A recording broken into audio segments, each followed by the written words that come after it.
Okay, good afternoon and welcome back everyone to a very special event that we're hosting here today. My name is Tony Zhang. I'm the Chief Strategy Officer here at OptionsPlay, and I'm joined by Tarek Mansour, the CEO and co-founder of Kalshi. And we're going to be talking about trading events with event contracts. We'll talk about what Kalshi is. But before we go ahead and get into all of those, Tarek, first of all, welcome and for joining us. Yeah, thanks a lot for having me. I'm really excited to be here. Thank you. So before we get started, what we are going to discuss here today is purely for education and demonstration purposes. It is not a solicitation or recommendation to buy or sell any of the specific securities that we're going to be discussing during today's session. So today we're going to be giving you a brief introduction to what is Kalshi. We've talked about event contracts. We'll give you a good understanding as to what event contracts are, how they're similar but quite different to options trading. We'll give Tarek a chance to talk a little bit about the genesis of Kalshi as an exchange, what the exchange represents, what you're going to be able to trade on them, and give you an introduction to event contracts and go through a trade example.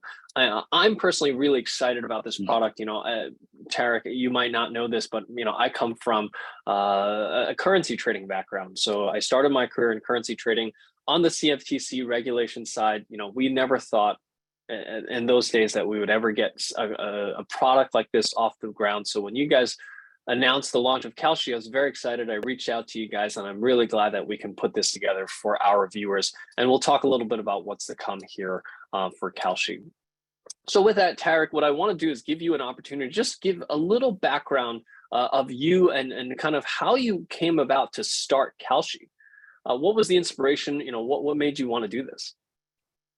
Yeah, absolutely. I mean, I love to give a quick overview, but so I went to school. I went to MIT for school. I was a math and computer science. And that was my background. Definitely sort of the math nerd in class. And when I started MIT, I got really into finance, and that was a really interesting field for me. And started doing sort of like some stints at Goldman and Citadel and a variety of hedge funds. And there was a pretty common pattern. And the anecdote that I always like to talk about, and because it was really kind of one of those moments where I was like, oh, wow, kind of like this is like a little bit of a shock moment, was at Goldman in 2016 in that summer. Most of the flow on the desk was in the equity exotics desk was around funds or institutions or businesses wanting to get exposure to Brexit or hedge themselves against Brexit. Same thing with the elections, the upcoming elections, the Trump elections in 2016. And so it was really interesting because what we would do is like bundle up a bunch of options and swaps, etc. To get a proxy for what they would look for, and sell those for sometimes for up to 40% premiums. Just something that's really expensive. And so to me, it was like, okay, we're doing this OTC. Why is there no exchange where you can do this directly? Given that one, it seems like these things have very real economic risk. Big institutions want to trade them and do trade them. Two, events are just more relatable than anything else. I mean, it's more relatable than stock or even oil today. You understand what's going on with COVID or politics or climate or the economy with inflation or other things. And you follow these things. So it's like, okay, we should build a general purpose exchange for this. And the more I thought about it, the more I got obsessed with it. And the more I started seeing it. I started at Citadel, I started prop shops. Everyone in finance was doing this. And so there's really this idea of like, let's bring general purpose exchange for anyone to be able to participate. And obviously, as you said, the challenges were regulatory. It was not allowed 3 years ago. So we went into a 3 years journey to actually convince the federal government to regulate these. And we've come a very long way, as you saw. And I think we really opened up the space in a very meaningful way. So I really think this is a very nascent space, that has potential to rival the traditional, commodities and derivatives markets over time. So, we're very, very excited. Yeah, thank you so much for that introduction. And I will certainly say from our end as traders, the biggest challenge that we have many times are twofold. We see the economic calendar, we see events that come up, right? And many times we may have a view on those events or something that's about to come out. But there's really the biggest challenge, one, is what is the proxy to trade that specific event, right? Because most things don't have a direct proxy. You have to find some kind of proxy that's correlated. So whether it's inflation numbers, you have to look at bonds, whether it's job numbers, you have to look at equities and elections. You've mentioned a lot of different events that come up. Not only do you have to, one, find an appropriate proxy, which is not always easy to do, you then also have to have a view on that and not only that, you also have to figure out how the market's going to react to the news, right? And the markets don't necessarily always react the way you think it is. A good jobs number could actually be bad for the market, or it could be good for the market. And you have to judge all of that. And that's really where I think event contracts make things a lot simpler, right? It's a yes, no sort of binary outcome. And we'll talk a little bit about what that means and some examples that we'll give to try to go through that. So let's talk a little bit about the Kalshi exchange, because I think what's unique about the Kalshi exchange is that you operate, effectively three different parts of the market structure, right? You operate the exchange, you operate the clearinghouse, and the brokerage firm as well. So could you talk to me a little bit about that? Yeah, it's great that you sort of bring this up. I mean, the way I describe it is, so the current financial stack is usually there's the exchange, and the exchange's role is basically the marketplace, the place where buyers and sellers meet to exchange, to decide on a transaction, right? You and I, Tony and Tarek, can meet in a certain place and time and say, okay, this is the price at which we want to have this trade happen. And then there's a clearinghouse, just the place that basically the exchange relays that information to, and then the clearinghouse figures out how to move the money to make that trade happen, right? Moving the initial collateral for the trade and the initial margin, and then market to market, and then at settlement, basically distributing the collateral and capital to basically settle the market. And then the broker firm is basically usually, instead of you and I going to the exchange to make this transaction, usually we have a broker on the spot that is representing us to make this transaction. And I'm describing it in these terms because this is how historically, like back when the CME and these exchanges started in the 1850s, we didn't have the internet, right? That's how it worked, right? You had all these different pieces where, the broker represents the clients, goes to the exchange, decides on a transaction, exchange relates to the clearinghouse, and then it happens. And then what happened in the financial system is that, when we digitalized, like when we move everything to digital on the internet, we basically took these different pieces, each one by itself, and put it on the internet. And there wasn't a lot of innovation in the structure. So when we came, it was like, the structure doesn't make necessarily a lot of sense. Like we don't need an actual broker. You can just have people access directly, the exchange without having to need an intermediary, because now it's easy. You don't need to actually walk all the way to Chicago or travel to Chicago to make this happen. You can just do it on your website, on your laptop. And so we basically started like shrinking down all the stack. And, that's why now, you have a fully integrated experience, the broker, the exchange, and the clearinghouse all in one website. You just direct access on our website or the app, and you don't have to worry about having, relationships with all the different ones. And I think over time, we're going to see this move in the industry where there's less and less of these, I would say, different parties. And, that improves transaction costs, reliability, speed, and a variety of different things. Well, thank you so much. I really appreciate that. But let's jump into kind of the meat of what we're here to talk about, which are event contracts. And I think for a lot of viewers, who are used to trading stocks, options, and bonds, event contracts is something that's brand new. There's no concept. There's nothing similar to it. So let's break down kind of what is an event contract in Kalshi's terms. Yeah, definitely. So an event contract is, at least what I see, it's a sort of very elegant instrument that essentially captures, so you have futures, and where this future started that with grain futures. It was underlying was the grain and the price of grain. Then we move into other tangible commodities like oil and metals. And then over time, we started moving to intangible commodities. That was at the turn of the century. We started getting interest rate swaps, where it's still kind of a derivative, but the derivative where the underlying is like a risk. It's like the risk of a company going bankrupt, or the credit risk of a country or other. What I see event contracts as is like the next step in that evolution of derivatives. And it's the idea where like, okay, let's essentially expand the definition of a commodity to include a lot of different things that have economic or social utility, like COVID or climate or weather, economics, politics, and a variety of other things, and create a tradable instrument out of that, right? And today in today's world, like people are exposed and they have information about a variety of different things, and event contracts capture all these different things and allow people to basically get exposure to those things or hedge themselves against those risks over time. So really fundamentally, event contracts are a place where the underlying is not the traditional commodities that we know of. It's basically the occurrence of non-occurrence of an event. And that's what we call it, an event contract. Right. So an event contract can really be almost anything. But I think the one key thing about an event contract is that it has to be something that can be expressed in either a yes or no question. That is the key to an event contract. Will the inflation number in October be greater than 0.5%? Will it be, will we see a recession in 2022? Yes or no? Any type of yes or no question can be created as an event contract, and you can trade that specific contract. And I think what's really important, I think, for a lot of traders that are, viewers here of in today's session, is that what's interesting about these event contracts is that they're limited risk and limited reward outcome, which is very similar to a vertical spread that is traded on an options contract, something that we trade a lot here at OptionsPlay.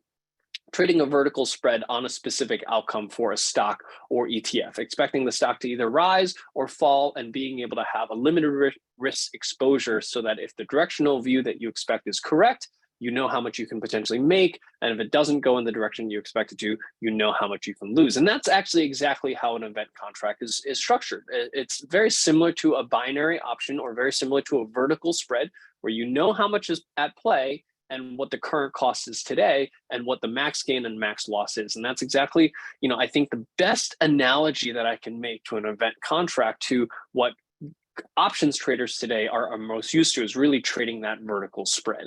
And we're going to go through a real example of this to try to make this a little bit more tangible. But for viewers that are viewing this, please feel free to type, your response, your thoughts to this into the chat window. We'll try to get to some questions at the end here with Tarek. So please, if you've never heard of an event contract before, please weigh into the chat window. Let us know what you think, whether you think this is useful for you, whether you think, this is something that you might use in your trading as well. So I pulled up an example here, and I want to go through a few different elements of this specific example, which is the inflation number coming out in October. So this is the contract for the October inflation number. I believe this is the core inflation number in October. And you have a bunch of different markets listed on them, similar to kind of strike prices listed on a stock, and for the October expiration. And what you have here is, if inflation is greater than 2%, if inflation is going to be 0.2%,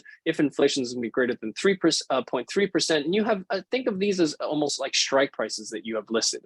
And what I have here is, I have the expansion of, what if the inflation numbers in October is greater than 0.5%?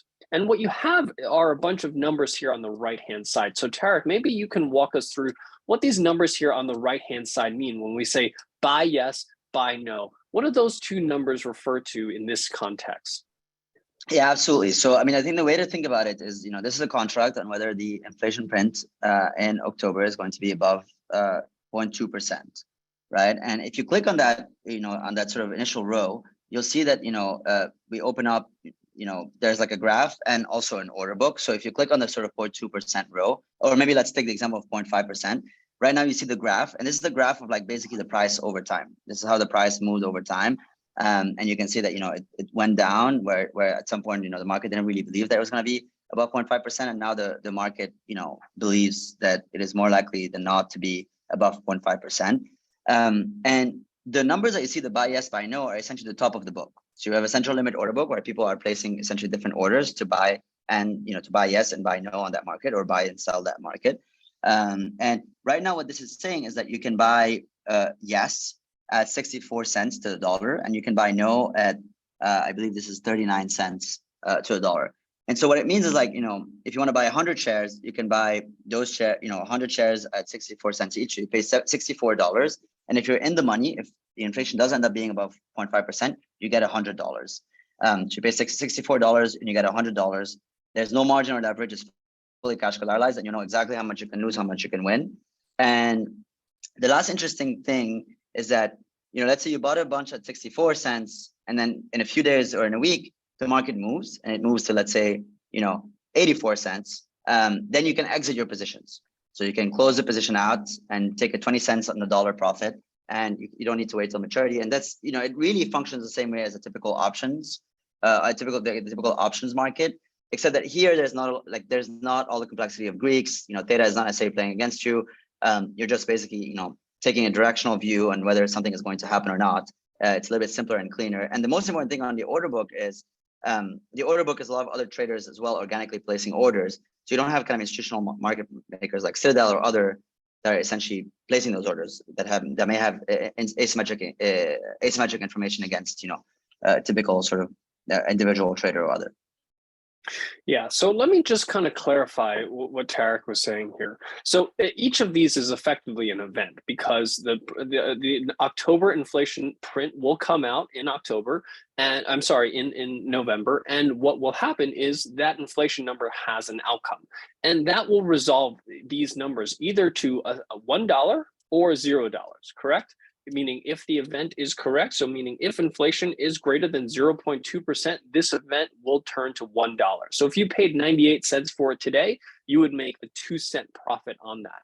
Vice versa, if let's say you paid 98 cents for it today, and let's say inflation comes out under 0.2%, then this resolves to zero. So you paid 98 cents for something, then it goes to zero, effectively worthless. You would lose 98 cents. And what's really interesting about this is that it's a direct way to trade inflation. Now, we all saw the impact of the September inflation numbers came out worse than expected, and the markets dropped heavily as a result of that. But there's really two problems that I see with that, because even if you expect inflation numbers to come out worse than expected, how do you go about hedging that an equity portfolio? And I saw a comment here saying interesting, but feels more like gambling. I really see this as a way to directly trade something that has an economic impact on your portfolio, which is the fact that if inflation comes out higher than expected, or if let's say the Fed hikes more faster than perhaps the market is expecting, that has an economic impact on your portfolio. How do you protect yourself? There you can certainly buy puts on the market, you can buy puts on bonds, but how far will the market move if let's say inflation comes out at 0.5% or 70 basis points? The question is, you don't know. With this type of event contract, you know exactly how much you can potentially make if the inflation numbers comes out higher than expected. So that's the first thing that I want to point out. But the second thing that's really more important is that even if you're not interested in trading these contracts, the data behind these contracts is really interesting because what does 98 cents on the dollar tell you? What this tells you is that there's a 98% probability that the inflation number in October will likely be greater than 0.2%. There's a 94% probability that it'll be greater than 0.3%. And what you can tell here is that the market is essentially pricing in right now that there's roughly about just a little over 50% chance that the inflation number in October will come out at 0.5%. And what it's telling me now is that the market is pricing an under 50% chance that the inflation number will be greater than 0.6%. And that will shift over time, right? As more data comes in, as perhaps other economic data comes in, that's going to influence this. And that's when we saw this huge jump here from about roughly 25 cents up to about 55 cents or so. I'm guessing that was the September print when inflation in September came out higher than expected. And now the move here in October is that we're all adjusting higher for what's expected here in October. So from my perspective, this provides two tangible benefits for traders who have exposure in equities and other markets.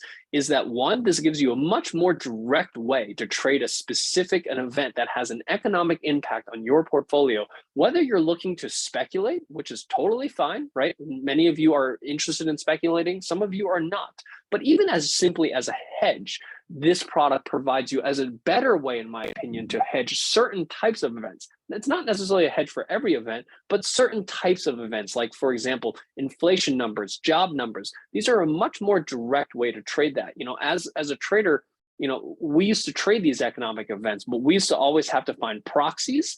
The proxies were never perfect, and we were never able to quite judge exactly how the markets were going to react to those numbers. So you had to make guesses on both things and get both right in order for that trade to work out. Here, you only have to really get one of those things right, which is what is the number going to be? And if you get it right, you know exactly how much money you can make versus how much money you can lose. So I hope that addresses some of the concerns that maybe some of you might have regarding gambling, or this is like a lottery type ticket, because when you're trading vertical spreads, you're trading the exact same thing as a binary option, because a vertical spread will resolve to effectively either full max gain or full max loss, or somewhere in between. Here, it's just going to resolve to one or the other. The other thing I want to talk, Tarek, I want you to walk me through here. I'm going to use this 0.5% number contract to take a look at. And what I'm doing here is I'm placing a limit order to buy this at 64 cents. And what I want you to show, and I want you to walk us through here is, if let's say I think that inflation numbers are going to come out higher than 0.5%, and I want to be a buyer of this contract, and what I mean by being a buyer of this contract is that if inflation does come out to be greater than 0.5%, this contract will turn to a value of $1. So I'm paying 64 cents, hoping that this will be worth $1 by the time the October print comes out. And if I put in a limit price at 64 cents, and let's say I buy 100 contracts of it, and each contract is effectively $1, it says that my total is $65.62. Can you tell me why I'm being charged $65.62 while my limit order is at $64? And I want to go through, if I place my limit at a different price, what the fees are going to be there? Yeah. So the fees are essentially a function of the price that you're entering at. And so, the way to think about the fees, we always essentially show you, the fees right there, right at the kind of order panel and like where you're buying. So it's always kind of really easy to know how much you're paying in fees and how much you're paying. On average, fees are, below, it depends on kind of where you're buying. So if you're buying at the midpoint, it's a little bit higher. And if you're buying kind of at the edges of a market that's like priced at 95 cents, it's usually a lot lower, close to negligible, because, the return there is lower. So it really depends on the price. And what you could do is, like, if you change the price in the order panel, you'll see kind of how the fees scale up or down based on the price. There was one other thing. It seems like, there's some questions in the chat about this where, I'll make two comments. So if you buy yes, you're actually going long the contract. And if you buy no, you're going short. So you can actually go long or short at any point in time. And the last thing is, like, when you buy yes, let's say at 43 cents, you can exit your position. So once you buy, you enter the order and you place the order. The order panel will flip to a sell your position. It becomes a sell yes. At any point in time, you can sell your position before the market settles. So you can just trade in and out the same way you trade in and out of options. So that was, I just wanted to kind of address that question on the chat. So thank you. So I think what I wanted to touch on is, because you as a trader can effectively either be a market maker or be a market taker, right? So, and what that means simply is that, just like an option, you can either buy an option at the asking price or sell at the bid price, or you can put an order somewhere in between, right, to try to get filled at a better price. So in this particular exchange, you can be either the market maker or a market taker. If you're a market taker, which means that you're taking the top of the order book, you're buying, let's say, this particular contract for 62 cents. That's the best offer at this particular price. You are effectively being a market taker. You are taking liquidity away from the order book, and there is a fee that you have to pay in order to transact at that particular price. But if, let's say, you are willing to place a limit order at a better price, then you are effectively being a market maker. You are adding liquidity to the exchange. And if I'm not mistaken, Tarek, there are no fees for placing a limit order by providing liquidity on the order book. Is that correct? That is correct. So if you provide liquidity in your maker, you don't pay any fees, and you only pay them if you're a taker. You're taking liquidity away from the book. Right. So that's an interesting thing that you don't have access to when you are trading in the options market, is that you're paying a transaction cost regardless of whether you are taking liquidity or providing liquidity. Market makers get different incentives like these, but you don't as a trader. But in this particular exchange, you do. So that's one of the interesting things. And on the order book, you get the visibility of the full order book as well as the resting orders and the total volume that's traded. And I think that's also an interesting thing to point out here, is that with each of these contracts, there are some questions about liquidity. You can actually see the dollar amount that's traded in each of these contracts. So for example, if you look at inflation in October, there are 151,000 contracts traded in this particular case.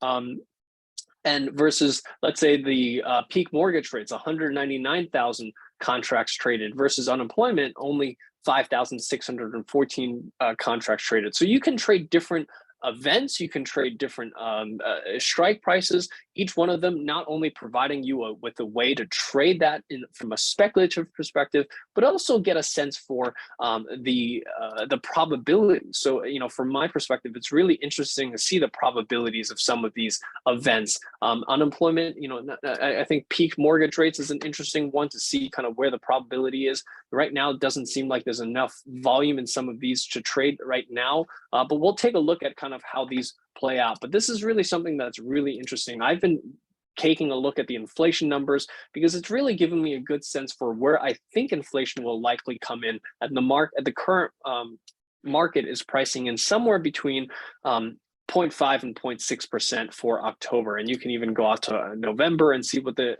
numbers look like. Right now, it looks like November is coming in somewhere between 0.3 and 0.4. So this is really interesting from not only from a trading perspective, but also from a data perspective. And so there's a question about, is trading available? Actually, that's a good question. What countries can you open an account to trade Kalshi with? Today it's only US. We're going to be expanding over time, but today it's just US. Okay, so I know we only have a few minutes, so I do want to try to answer a couple of questions here. Yeah. And I think you started already addressing some of this, but the first question I think most viewers would ask is, do I have to hold an event contract to expiration? And what happens at expiration?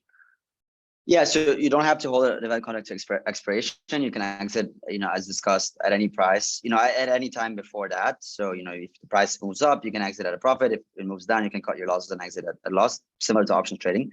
If you hold it at expiration, it's the same thing. It's similar, essentially. Essentially, the event, we will settle it. The price will go either to 1 or 0, depending on the oracle and our mechanism for settlement, like whether the event happened or not. And if it goes to 1, your contracts pay out $1 each. If not, your contracts, pay out $0 each. So nothing. And you basically are either in or out of the money. There was a question about, can you see how the contracts get settled and what are the exact details and the mechanics? Yes, you can see at the bottom of each market, we have settlement rules, and you see exactly what is the source of truth. What is the kind of source agency that we use for rules? What are some of the rules around trading by the employees of the source agency or anyone that has access to insider information, which are prohibited, and a variety of, what is a yes, what is a no, and a variety of other things. Can I potentially lose more than an investment in an event contract? No, so there's no margin leverage. That's what makes them so simple. It's fully cash collateralized. So if you pay, 40 cents of dollars, you pay $4 for 100 shares, you never be margin called or be asked for more than $40. That's what you lost, and that's it. What order types are supported by the Kalshi exchange? So currently we allow for essentially limit orders and market orders. And then we have a few things around the expiries, when do you want you can do fill or kill, you can do, make the limit order last up until a date time. You can leave it up all the way up until expiry. So there's a few kind of parameters you can play around, but the two main types are market orders and limit orders. So how can I use Kalshi to hedge or complement my exposure to stocks and bonds? Yeah, it's a good question. I mean, look, at Silver, for example, a lot of what we would do is we would take a stock and we would run PCA on the stock. And what PCA is essentially decompose the stock into the variety of factors that make a stock price. So there's the market factors like beta correlation. There's, let's say the executive team. There's, idiosyncratic risks like, COVID or other. There is, industry specific factors, and there's stock specific factors. And oftentimes what we do is we would want to isolate a specific factor in the stock to get exposure to that specific factor and then hedge out all the other ones. Event contracts do this very, very well. Let's say you want to get exposure to Marriott stock, but you're worried about COVID, you can basically hedge out your exposure to COVID while holding Marriott stock, so that if COVID is the reason why the stock doesn't go up, you're actually hedged and you're neutral towards COVID. And that you can make that example of a variety of different things for your kind of stock or bond portfolio. So we think of it as a little bit a more precise, surgery on your portfolio, where you determine specific events that you feel might negatively impact your portfolio and hedge out that exposure to those events. Yeah.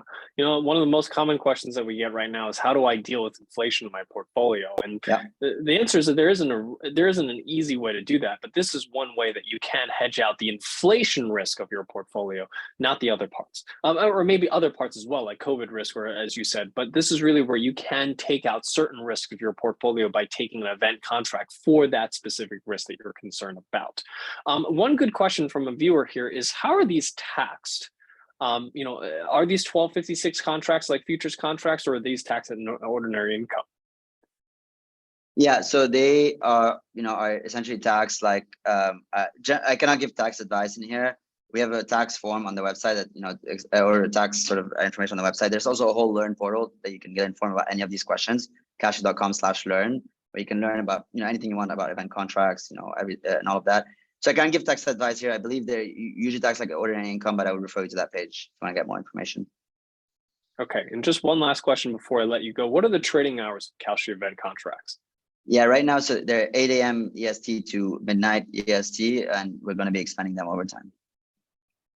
Okay, thank you so much, Tarek. I know that you have to run. I'll stay back for to answer a few more questions from our viewers, but thank you so much for your time today.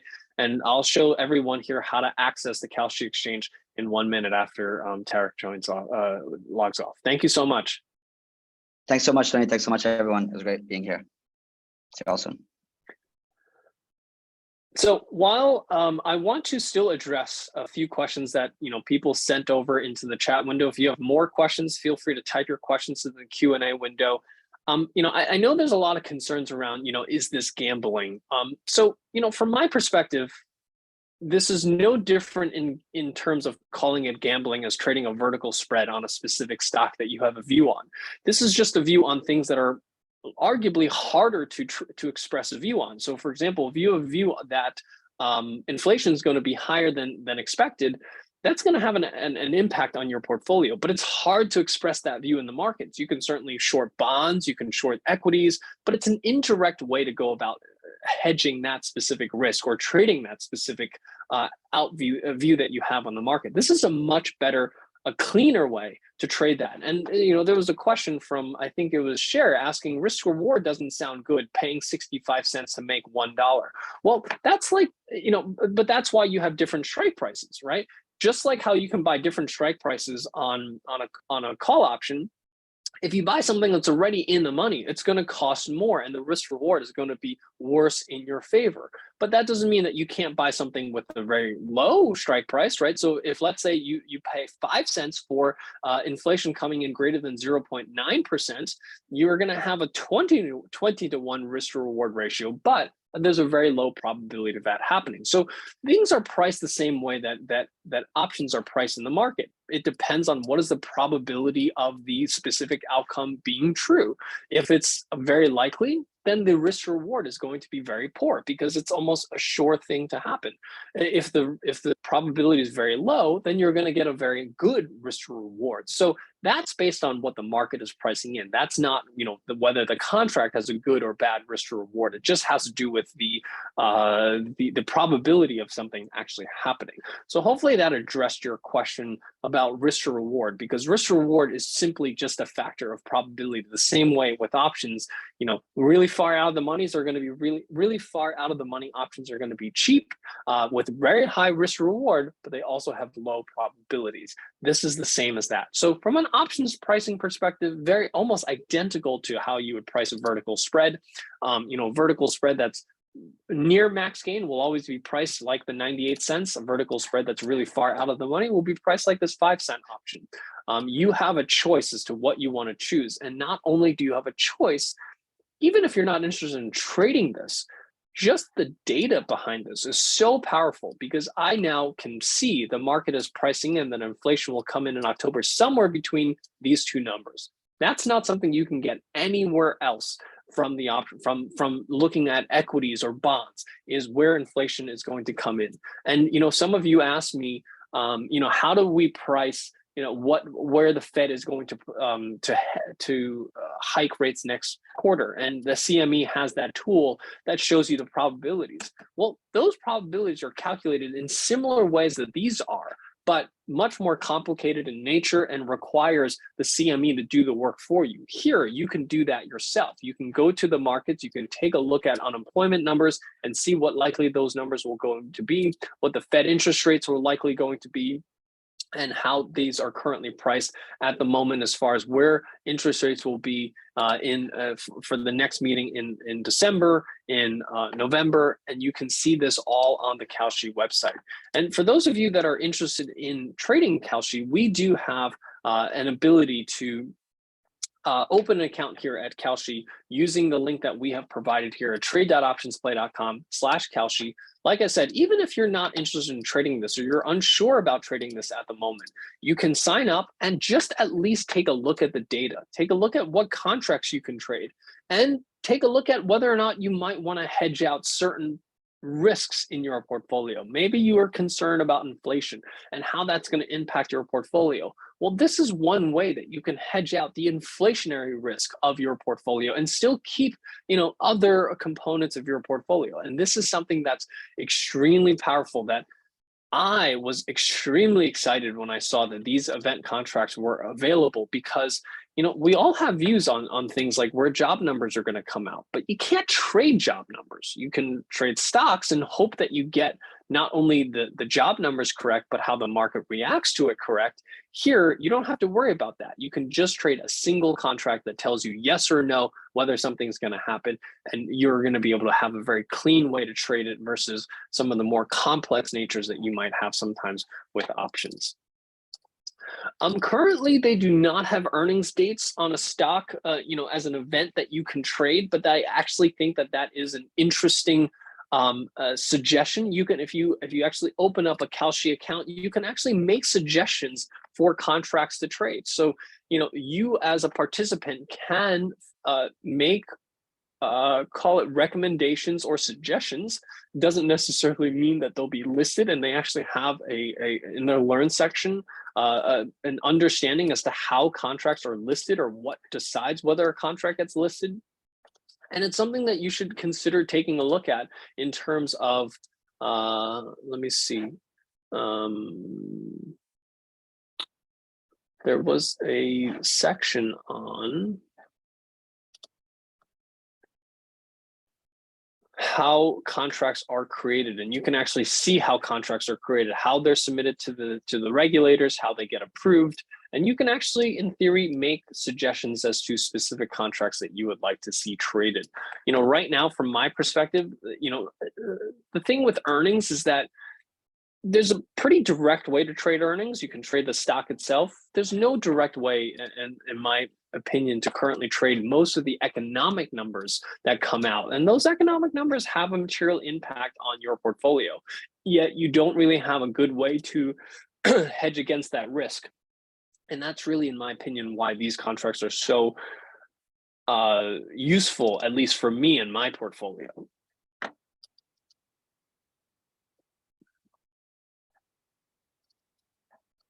So, as far as liquidity goes, and this is really where you can see the full order book, right? So let's say I want to buy this contract for inflation coming in higher than 0.6%. If I click on buy yes, I can see the full order book.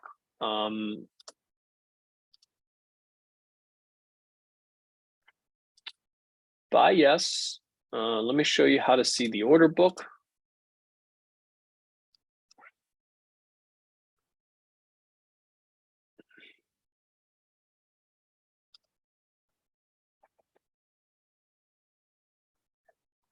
So you can see how many contracts are available to buy yes at 45 cents, how many contracts are available. So there are 1,090 contracts available at 45 cents. There are 919 contracts at 60 cents. So basically what it's telling you is that you can buy roughly about 1,000 contracts and not move the markets. If you're looking to buy more than 1,000 contracts, let's say I'm looking to buy 2,000 contracts of this, then I would have to pay 960 cents for 919 of those contracts, 61 cents for 106 of those contracts, and 62 cents for the remaining amount to buy my full 2,000 contracts. So when you're concerned about liquidity, you can turn to the order book and you see how much liquidity there is available in these specific contracts. So if you're looking to buy a few $1 million worth of contracts, I certainly think that the liquidity is not there right now. This is still fairly early days.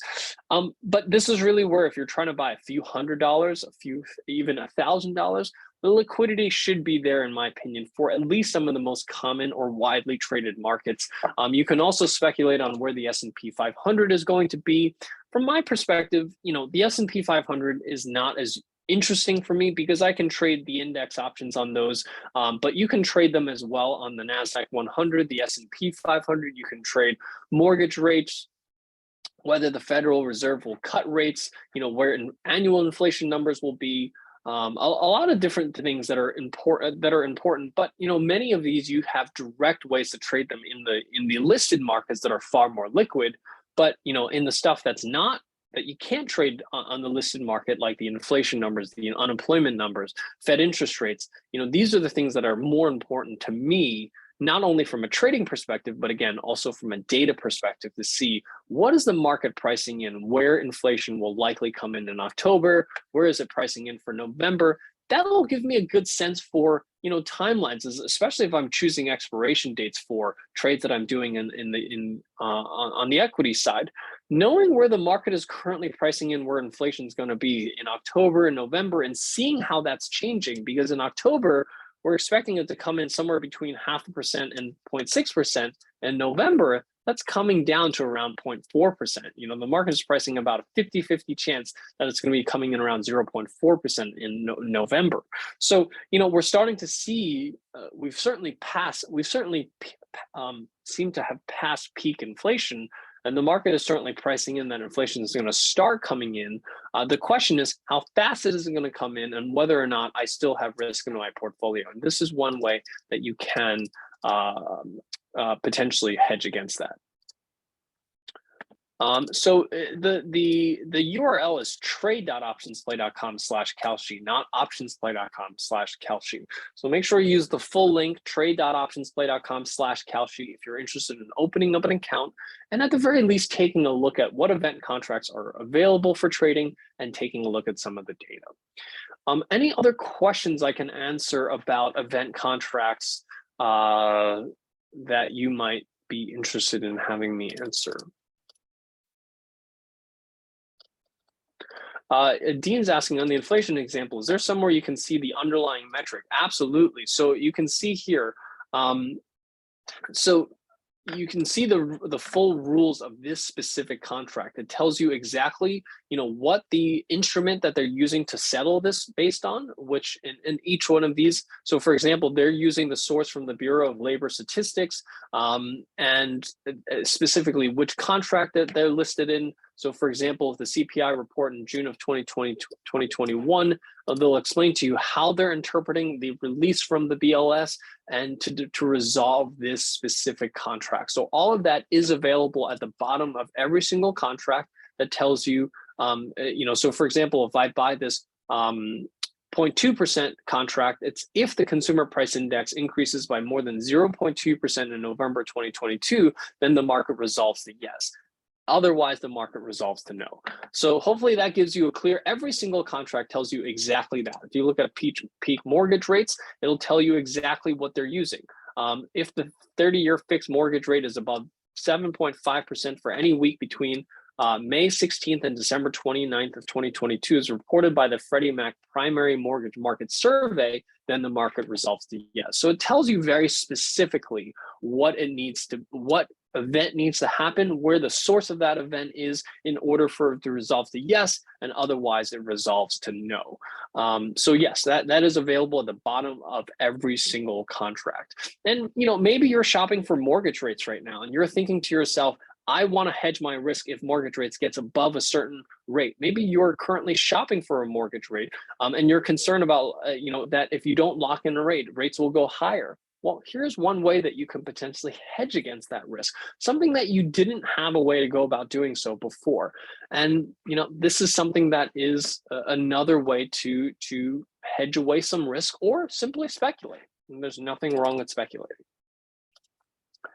There's a really good question right now, and this is something, and this is actually why Tarek had to cut out a little early from our session here today.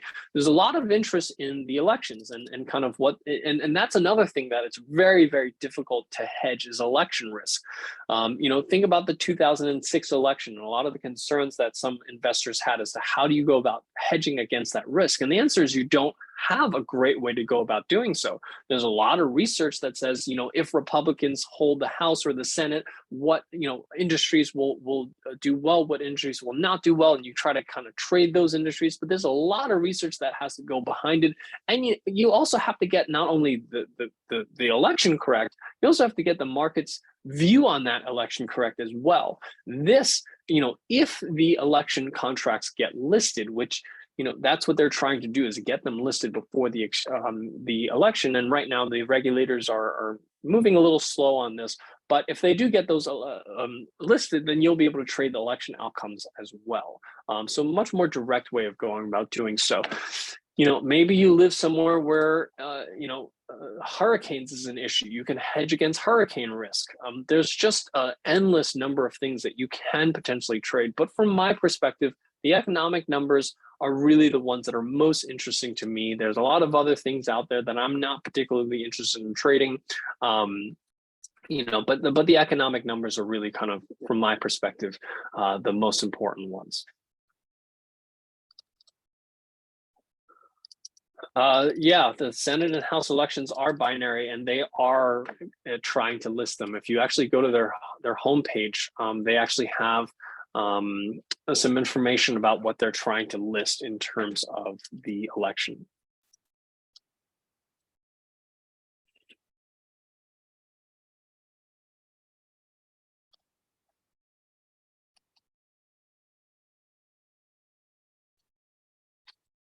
The referral is in the link, so you don't have to worry about that. You're all set as long as you use the link. We are getting the referral, but this is just important to know that these contracts exist, and even if you don't trade them, the data itself is extremely powerful because you don't have this data otherwise. You think about your portfolio and you're concerned about inflation.